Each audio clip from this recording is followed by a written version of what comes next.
السلام علیکم خواتین و حضرات، کیسے ہیں آپ سب؟ امید کرتی ہوں جہاں ہوں گے خیر و عافیت کے ساتھ، اپنے اور اپنے پیاروں کے ساتھ ہوں گے۔ آج قرآنک 480 کچھ خوبصورت اقوال زری لے کر آپ کے ساتھ، آپ کے پاس حاضر ہے، آپ کی خدمت میں۔ اور ہو سکتا ہے، ممکن ہو کہ یہ اقوال زری ہمارے لیے بہت کام آئے اور ہمارے سوئے ہوئے ضمیروں کو بھی جگا دیں، جو کہ آج ہر مسلمان کی ضرورت ہے۔ اور ہمیں اگر ضرورت کسی روزگار کی نہیں بلکہ ہمیں اپنے سوئے ہوئے ضمیر کو جگانے کی ہے۔ تو آئیے پیش خدمت ہے کچھ سلطان صلاح الدین ایوبی کے کچھ خوبصورت اقوال۔ اگر کسی قوم کو بغیر جنگ کے شکست دینی ہو تو اس کے نوجوانوں میں فحاشی پھیلا دو۔ حکمران جب اپنی جان کی حفاظت کو ترجیح دینے لگیں تو وہ ملک و قوم کی آبرو کی حفاظت کے قائل نہیں رہتے۔ جہاں روٹی مزدور کی تنخواہ سے مہنگی ہو جائے، وہاں دو چیزیں سستی ہو جاتی ہیں، ایک عورت کی عزت اور دوسری مرد کی غیرت۔ سلطنت اسلامیہ کی کوئی حد نہیں۔ تم نے جس روز اپنے آپ کو اور خدا کے اس عظیم مذہب اسلام کو سرحدوں میں پابند کر لیا، اس روز یوں سمجھ لو کہ تم اپنے ہی قید خانے میں قید ہو جاؤ گے، پھر تمہاری سرحدیں سکڑنے لگیں گی۔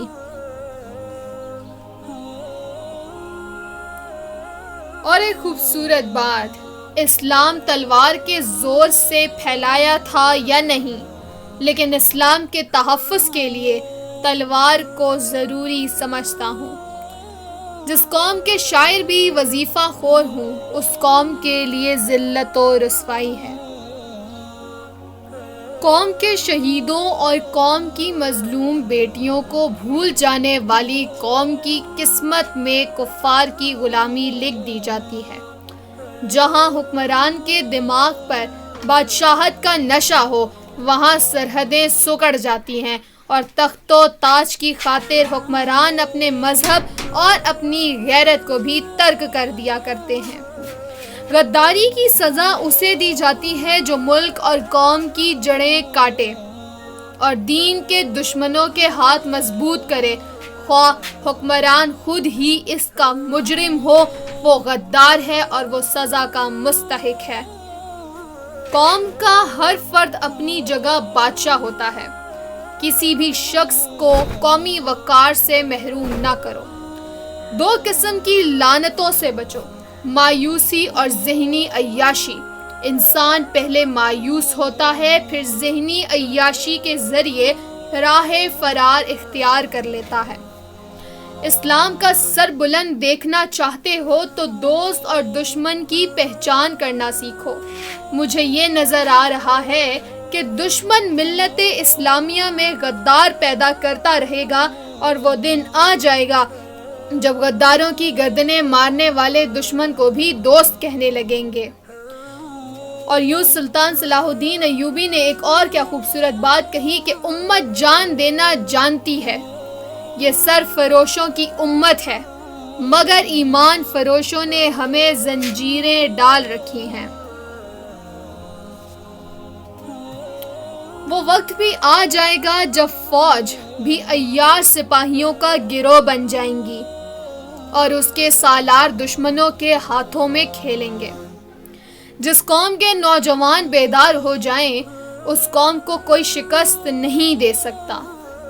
یاد رکھو، فوج بغیر قوم کے اور قوم بغیر فوج کے دشمن کے لیے آسان ہدف ہو جاتی ہے۔ مجھے نظر آ رہا ہے کہ فلسطین کا خطہ امن سے ہمیشہ دور ہی رہے گا۔ دشمن سے پہلے غدار کو قتل کرنا ضروری ہے۔ ایک جاسوس دشمن کے پورے لشکر کو شکست دے سکتا ہے اور ایک غدار اپنی پوری قوم کو شکست کی ذلت میں ڈال سکتا ہے۔ باوقار قوم کی طرح زندہ رہنا چاہتے ہیں تو اپنی روایات کو نہ بھولیں۔ دفاع کا بہترین طریقہ یہ ہے کہ تم دشمن کی سوچ سے بھی پہلے اسے دبوچ لو۔